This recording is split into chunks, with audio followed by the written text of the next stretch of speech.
ओम शांति।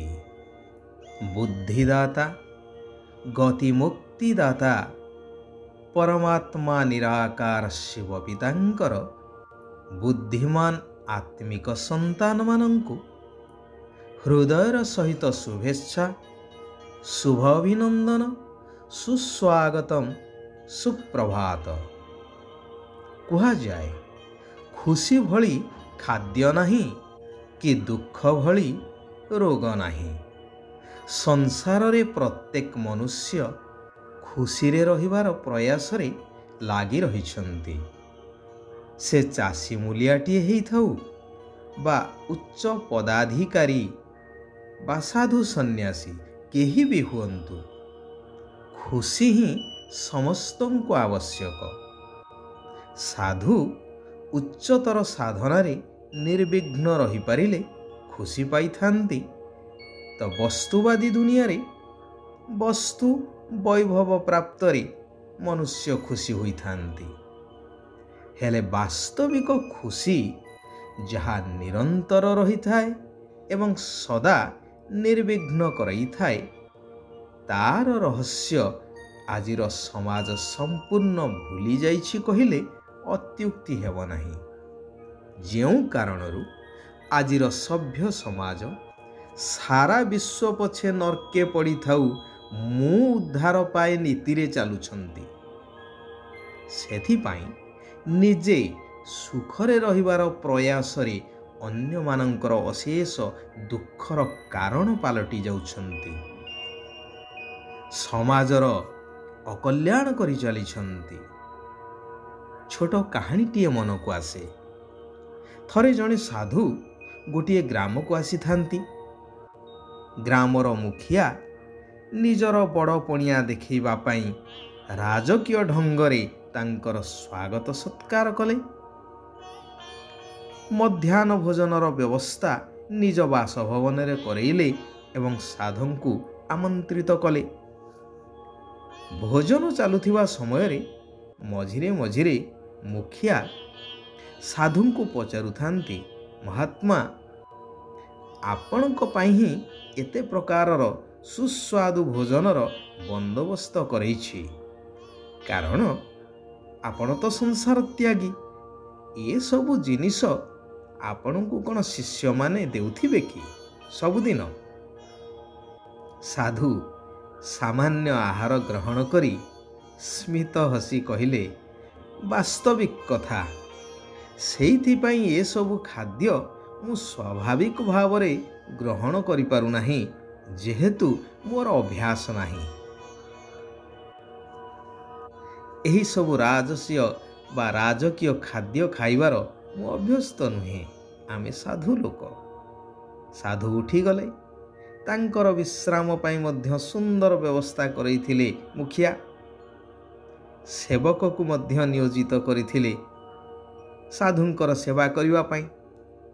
साधु विश्राम करन्ते सेवक जाई प्रणाम जणाई कहिले, महाराज दया करी मते आपणक पाद स्पर्श करिवार सुजोग देले मु धन्य हुअन्ति। साधु व्यक्ति जनंकर सही सेवकर सरलता को देखी आनंदरे कहिले, ठीक अछि। सेवक पाद सेवा करू करू अनुनय एवं श्रद्धा भरा कंठरे कहिला, प्रभु मु गरीब लोक, मुखियांक भली मु आपणकर सत्कार करि परिबि नाही, हेले मो मन व्याकुल हेउछि। दया करी आजि रात्रि भोजन मो भंगा कुड़ियारे करी मो कुलर कल्याण करंतु, मो जीवन को सार्थक करि दियंतु एवं मो मनस्कामना को पूर्ण करि दियंतु। एहा कहथिबा समय रे लोकटीर आखिरु आनंदर अश्रु झरी जाउथिला। साधु तांको सांत्वना दे कहिले, ठीक अछि, आज मु तुम घरे रात्रि भोजन करिबि।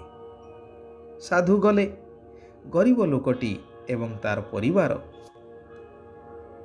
साधु को प्रणाम जणाई यथोचित सम्मान जणैले। आसन पकई दे खाद्यर ବ୍ୟବସ୍ଥା କଲେ। ରୁଟି, ଭଜା ଏବଂ ନିଜ ପାଳିତ ଗାଈର କ୍ଷୀର ଅତି ଶ୍ରଦ୍ଧାର ସହିତ ପରଷି ଦେଇ କହିଲେ, ପ୍ରଭୁ, ଏ ଗରିବ ପାଖରେ ଯାହା ଥିଲା ସେଇଆ ଦେଇଛୁ, କୃପା କରି ଗ୍ରହଣ କରନ୍ତୁ। ସାଧୁ ସେସବୁ ଆନନ୍ଦ ମନରେ ଖାଇଲେ ଏବଂ ଆହୁରି ମାଗିକି ମଧ୍ୟ ଖାଇଲେ। ତାଙ୍କୁ ବହୁତ ସନ୍ତୁଷ୍ଟି ଲାଗିଲା, ଖୁସି ମଧ୍ୟ ଲାଗିଲା, ଯେହେତୁ ଲୋକଟି ଅନ୍ତରର ସହିତ ଆନନ୍ଦରେ ଶ୍ରଦ୍ଧାପୂର୍ବକ ତାହା ପ୍ରସ୍ତୁତ କରିଥିଲା। ସେଇଥିପାଇଁ ମଧ୍ୟ ଲୋକମୁଖର କଥାଟିଏ ଅଛି କି ହଗୁରି ହାତରୁ ଖାଇବ ପଛେ ଉଘେଇ ହାତରୁ ଖାଇବ ନାହିଁ। ଅର୍ଥାତ୍ ଗରିବ ମଳିମୁଣ୍ଡିଆ ସାଧାରଣ ଲୋକଟିଏ ହେଇଥାଉ, ଶ୍ରଦ୍ଧାରେ ଯାହା ଦେଲେ ତା ହାତରୁ ଖାଇବା ବହୁ ଗୁଣରେ ଭଲ। ଯିଏ 36 ପ୍ରକାର ଭୋଜନ ଦେଇ ମୁଁ ଦେଇଛି କହି ହୋଇଥାଏ। ଯେହେତୁ ଅନ୍ନର ପ୍ରଭାବ ମନ ଉପରେ ବହୁତ ଗଭୀର ଭାବରେ ପଡ଼ିଥାଏ। ପରମାତ୍ମା ପିତା କହୁଛନ୍ତି, ମୁଁ ତୁମକୁ ଜ୍ଞାନ ରୂପକ ସାକାରିନ୍ ବା ମଧୁ ଦେଉଛି। ସେହି ମଧୁ ବୁନ୍ଦା ହେଉଛି ମନ୍ମନା ଭବର, ଯାହା ଗୀତାରେ ମଧ୍ୟ ଉଲ୍ଲେଖ ଅଛି, ମନ୍ମନା ଭବ ମହାମନ୍ତ୍ର।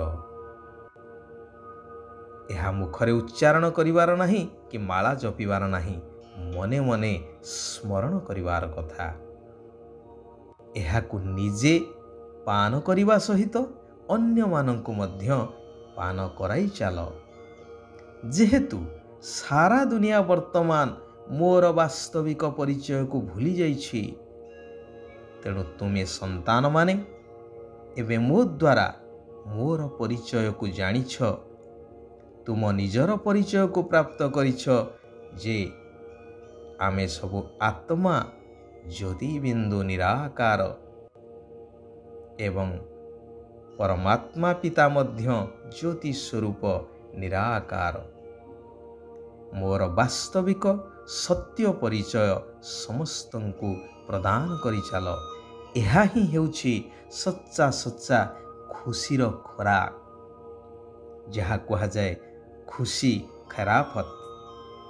ତୁମେମାନେ ଶ୍ରୀମତ ଆଧାରରେ ସମସ୍ତଙ୍କୁ ଖୁସିର ଖୋରାକ ଖୁଆଇ ଚାଲ।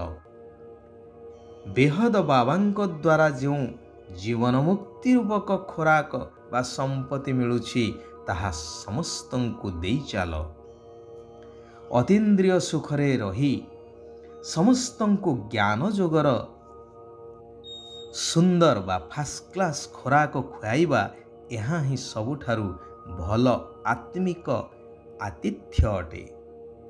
ଆତ୍ମା ଭାଇକୁ ଦେଖିବାର ଅଭ୍ୟାସ କରିବା ଦରକାର। ନିଜକୁ ଆତ୍ମା ମନେକରି ଆତ୍ମା ଭାଇକୁ ଜ୍ଞାନ ଦେବାକୁ ହେବ। ମହାବୀର ହୋଇ ଏହି ଆଦେଶକୁ ପାଳନ କରିବା ଦରକାର।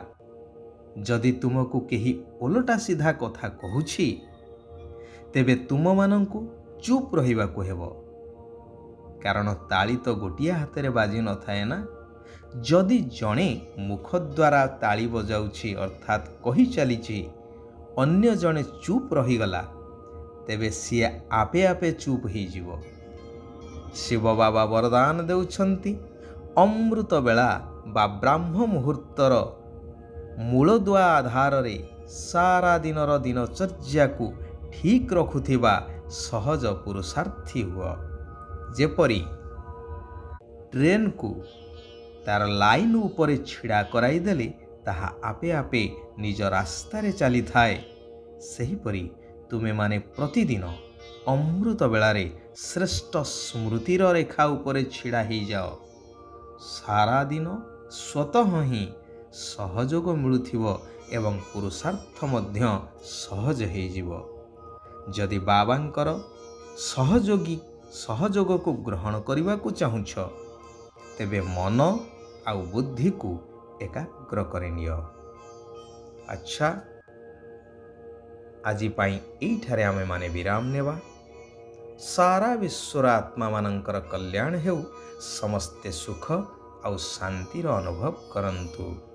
ओम शांति, ओम शांति, ओम शांति।